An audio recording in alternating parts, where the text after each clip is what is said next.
Hi guys, welcome to my online C. मेरा नाम है देव। सो गाइस, आज के इस वीडियो में हम लोग बात करने वाले हैं कि यहाँ पे आईटीआर के अंदर जो एआईएस का स्टेटमेंट होता है उसमें जो sale of securities and units of mutual funds दिखा रहा है, इसको अपनी आईटीआर के अंदर कैसे रिपोर्ट करना है।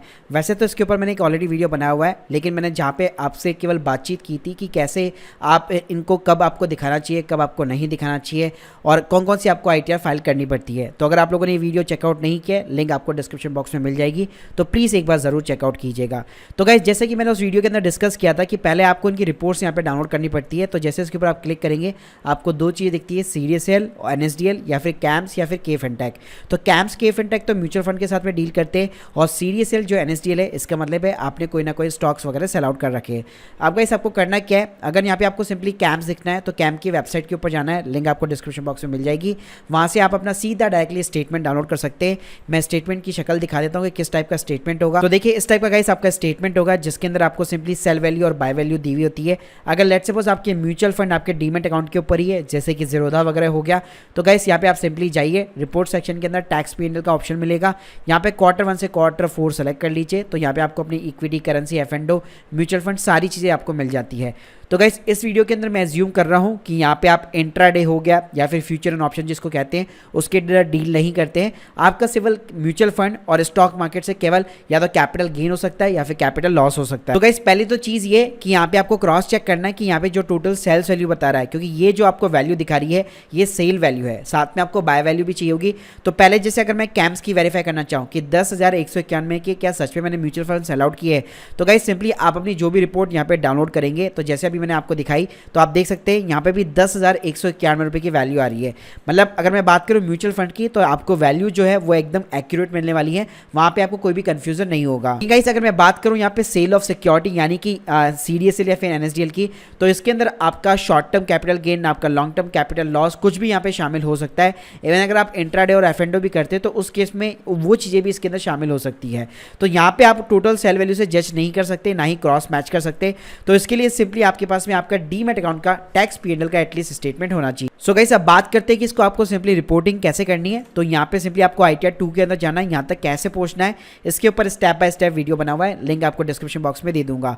तो गाइस, यहाँ पे क्या करना है, सिंपली शेड्यूल कैपिटल गेन के अंदर आपको जाना है। यहाँ पे आपको दो चीज मिलेगी, 111A और 112A। अगर आपका शॉर्ट टर्म कैपिटल गेन या फिर शॉर्ट टर्म कैपिटल लॉस है तो आप इसको सेलेक्ट कर लीजिए, और अगर आपका लॉन्ग टर्म कैपिटल लॉस या फिर लॉन्ग टर्म कैपिटल गेन है तो आप इसको सिंपली सेलेक्ट कर लीजिए और कंटिन्यू बटन के ऊपर क्लिक कीजिए। गाइस, यहाँ पे आपको दोनों कॉलम मिल जाते हैं। तो यहाँ पे आपको मान लीजिए अगर आपका जो शॉर्ट टर्म कैपिटल गेन है या लॉस है, आपको कैसे पता चलेगा, तो यहाँ पे जो आपको चीज़ डालनी है वो नेट डालनी है। यानी कि लेट्स सपोज मान लीजिए आपका 1,000 रुपये का जो है म्यूचुअल फंड के अंदर प्रॉफिट है, लेकिन मान लीजिए स्टॉक्स के अंदर आपका 500 रुपये का लॉस है, ठीक है। तो आपको डालना यहाँ पे नेट, यानी कि 1,000 में से 500 गए तो आपका सिंपली 500 रुपये का शॉर्ट टर्म कैपिटल गेन हो गया। तब वही चीज़ यहाँ पे आपको दर्शानी है। तो यहाँ पे आपको क्या करना है, तो फॉर एन एग्जाम्पल पहले हमें चाहिए होगी सिंपली यहाँ पे full value of the consideration, यानी कि हमारे म्यूचुअल फंड्स और हमारे स्टॉक की जो टोटल सेल्स वैल्यू है वो यहाँ पे हमें सिंपली चाहिए होगी। आप मेरे स्टेटमेंट में देख सकते हैं, यहाँ पे सिंपली 192 रुपए का मुझे यहाँ पे कैपिटल गेन हो रखा है और वो भी यहाँ पे simply short term capital gain हो रखा है। तो मैं क्या करूंगा, 10,191 की टोटल सेल वैल्यू है। तो यहाँ पे गाइस, यहाँ पे आप देख सकते हैं, यहाँ पे जैसे शॉर्ट टर्म दे रखा है 34,000 रुपए का। तो थोड़ा सा मैं नीचे जाऊंगा, यहाँ पे मुझे मिल जाएगी टोटल सेल वैल्यू। तो गाइस, इसका मुझे यहाँ पे टोटल लगा लेना है। गाइस, इसी के अंदर जो 10,191 मेरे यहाँ पे म्यूचुअल फंड सेल करने से आ रहे हैं वो भी मुझे इसके अंदर ऐड करने हैं, यानी कि जो टोटल कंबाइन है, टोटल जो सेल्स वैल्यू है वो मुझे यहाँ पे लेनी है। तो 308,399 ये मुझे वैल्यू यहाँ पे इंसर्ट करनी है। उसके बाद में गाइस सिंपली आपको डालनी पड़ेगी यहाँ पे बाय वैल्यू। तो सेल वैल्यू हमारे पास में आ चुकी है। तो हम क्या करेंगे, हमारे म्यूचुअल फंड का जो प्रॉफिट है, अगर लेट्स सपोज लॉस होता तो यहाँ पे मैं नेट लेता। तो गाइस, जैसे आप यहाँ पे देख सकते हैं, मेरा जो भी नेट आ रहा है, मतलब मेरे एक तो स्टॉक मार्केट का प्रॉफिट हो गया और एक मेरे म्यूचुअल फंड का प्रॉफिट हो गया, तो वो आ रहा है 34,242 का। तो गाइस, यहाँ पे मैं सिंपली क्या करूंगा, जो सेल वैल्यू आपने ऊपर डाली है उसमें से सिंपली लेस कर दीजिए, तो ये निकल के आ जाती है आपकी कॉस्ट, और यहाँ पे आपको सिंपली अपनी कॉस्ट डाल देनी है। तो गाइस, इस तरह से आप देख सकते हैं यहाँ पे 34,243 का आपका जो नेट प्रॉफिट था शॉर्ट टर्म कैपिटल गेन वो यहाँ पे डल चुका है। अगर यहीं पे मैं बात करूँ, मान लीजिए अगर रिवर्स केस होता कि अगर आपका मान लीजिए लॉस होता, तो सिंपली आपकी जो बाय वैल्यू है वो यहाँ पे ज़्यादा आती, आपकी सेल वैल्यू कम आती, तो ऑटोमेटिकली ये माइनस के अंदर चला जाता और यहाँ पे आपका कैपिटल लॉस बेसिकली बुक हो जाता। साथ में गाइस, अगला है हमारे यहाँ पे सिंपली लॉन्ग टर्म प्रॉफिट। तो इसके ऊपर मैं सिंपली यहाँ पे क्लिक करूंगा, ऐड डिटेल्स के ऊपर क्लिक करूंगा, व्यू शेड्यूल 112A। तो गाइस, यहाँ पे हम लोग 1 by 1 डिटेल्स नहीं डालने वाले, क्योंकि सारे शेयर मेरे 2018 के बाद बात की। तो गाइस यहाँ पे सिंपली ऐड डिटेल्स के ऊपर क्लिक करना है, तो यहाँ पे लिखना है आपको सीधा आफ्टर 31 जनवरी 2018। अब यहाँ पे भी सेम काइंड ऑफ दो चीज़ें, cost of acquisition and full value of the consideration.